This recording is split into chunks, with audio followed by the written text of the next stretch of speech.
Good morning everyone. আজ 13 June আর আজকে তোমাদের জন্য আরও 10টি গুরুত্বপূর্ণ কারেন্ট অ্যাফেয়ার্স। আজকে আমাদের প্রথম প্রশ্ন, আইসিসি এর হেডকোয়ার্টার কোথায় অবস্থিত? উত্তর Dubai, United Arab Emirates.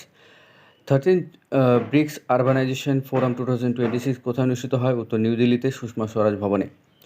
13th BRICS urbanisation forum 2026-এর থিম কী ছিল? উত্তর cities for people, BRICS cooperation for inclusive and resilient urban futures.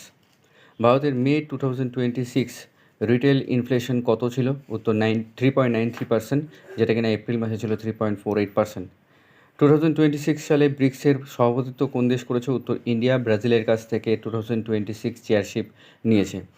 NATO এর পূর্ণরূপ কি? উত্তর North Atlantic Treaty Organisation. ICC women's টি20 ওয়ার্ল্ড কাপ 2026 কোথায় অনুষ্ঠিত হবে? উত্তর ইংল্যান্ড অ্যান্ড ওয়েলসে, যেটার ফাইনাল হবে লর্ডসে। ন্যাটো এর হেডকোয়ার্টার কোথায় অবস্থিত? উত্তর Brussels, Belgium. World environment day 2026 এর হোস্ট কান্ট্রি কোনটি? উত্তর আজারবাইজান। আর এর থিম ছিল inspired by nature for climate for our future. আজকে আমাদের শেষ প্রশ্ন, 2026 সালে ব্রিক্সের সদস্য দেশ কয়টি? উত্তর 10টি।